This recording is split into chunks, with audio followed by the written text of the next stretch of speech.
In Book 4 of the Odyssey, we meet King Menelaus, and I would say he has a terrific attitude about his history with Helen.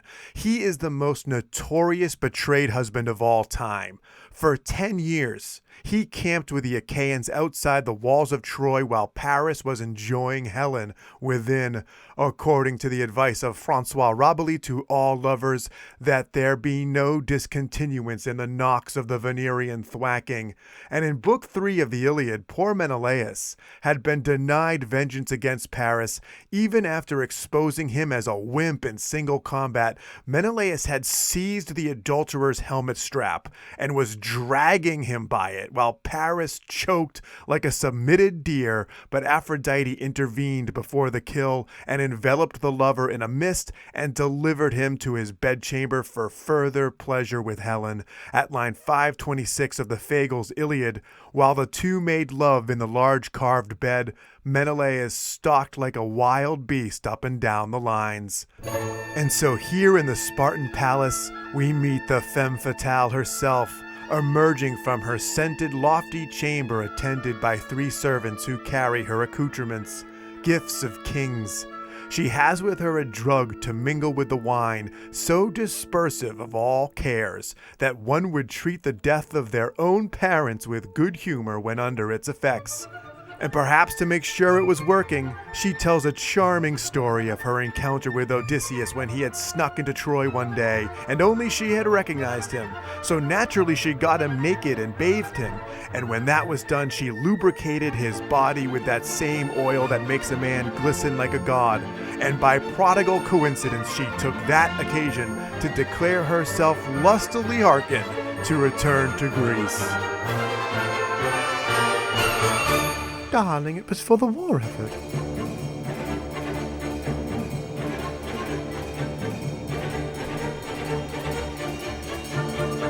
So when Helen finishes her story about this rub-down with Odysseus, Menelaus then tells a story of his own, which is a sort of sequel to hers, in which the Greeks are hiding in the Trojan horse. It has already been hauled into the city, and the soldiers inside are waiting for the right moment. They cannot make a sound. Helen approaches the horse.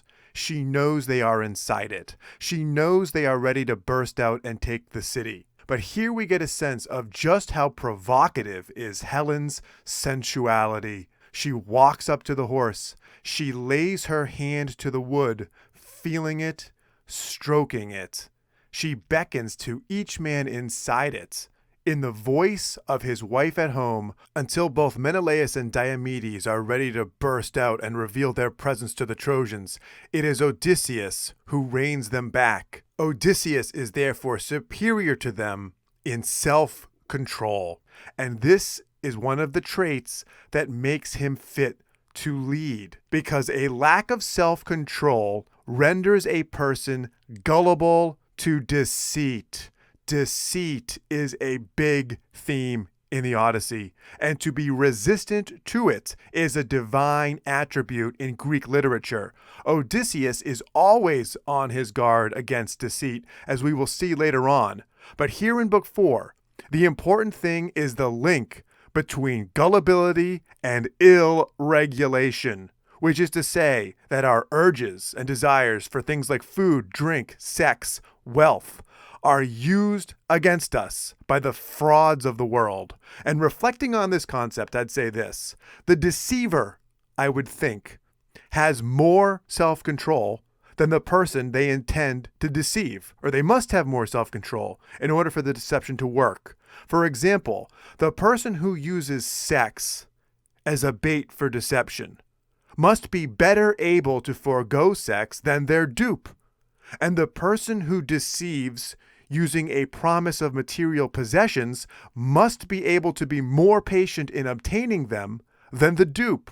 And so with this in mind, when I read line 310, when Menelaus describes Helen approaching the Trojan horse, which is of course a device aimed at deception. So the Greeks are attempting to deceive the Trojans. And these are the lines: 3 times you sauntered round our hollow ambush, feeling, stroking its flanks, challenging all our fighters. And when I see the word challenging, and then I see that Menelaus believes that Helen was not acting according to her own mind, but had been possessed by some goddess. I would think that is in order to test them. And I think the significance is that it must be important that the Greeks prove themselves to have greater self-control than the Trojans in order to successfully deceive them. So now, after that story, there are still more stories here in Book 4 that carry this theme of deception and gullibility. Menelaus was stranded without wind on the island of Pharos during his return home, and he is able to capture the god Proteus, whom he questions about various things, most importantly how to leave the island, but also as to what has happened to the Greeks who sailed home.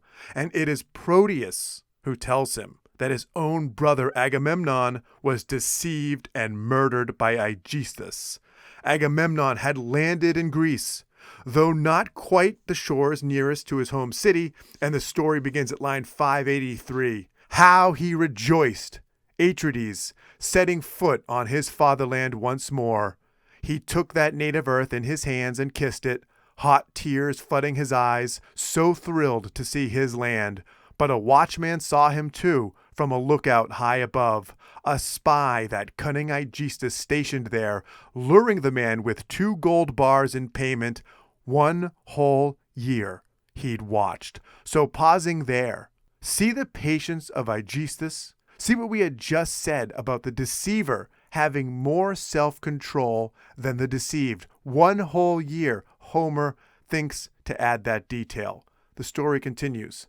He ordered a banquet, this is Aegisthus, ordered a banquet, dressed and spread, and went to welcome the conquering hero Agamemnon, went with team and chariot, and a mind aswarm with evil. Up from the shore he led the king. He ushered him in, suspecting nothing of all his doom. He feasted him well, then cut him down as a man cuts down some ox at the trough. Not one of your brother's men-at-arms was left alive. So we see here in this instance, the dupes are lured with food. They are well feasted, taken off their guard. But there is another form of deception lurking in these lines, and that is flattery. Flattery. Aegisthus going to welcome the conquering hero, ushering him in, buttering him up. That's how I think we have to picture this. He buttered Agamemnon up with false obeisance as part of the design. And there's another interesting detail at line 596 that Aegisthus pulled this off with only 20 men. 20 men were able to kill a host of Trojan War veterans, albeit they were all killed themselves. But what does that tell you about how compromised Agamemnon's men were as they feasted? And consider this detail alongside another one here in Book 4. The whole story about Agamemnon, as we just said, had been told to Menelaus by Proteus. But in order to force this information out of Proteus, Menelaus had to deceive him with the help of his own daughter, no less. Idothea betrays Proteus, her father, helps the men of Menelaus disguise themselves as seals. And this part of the book is a little more humorous. Proteus is a god known for measuring the depths of every sea, and he is such an anal drip that he always counts his seals before he naps with them. And so his daughter helps the Spartans capture him. I find there to be something recognizable in this story, an impish, mischievous daughter making a practical joke at the expense of her tediously diligent father. And so it's funny when Proteus asks Menelaus, which god, Menelaus, conspired with you to trap me in ambush, seize me against my will, and Menelaus just says, you know, old man. But when the trap is sprung, Proteus tries to defend himself by changing his shape into something fearful, like a lion, and then a snake, and then a boar.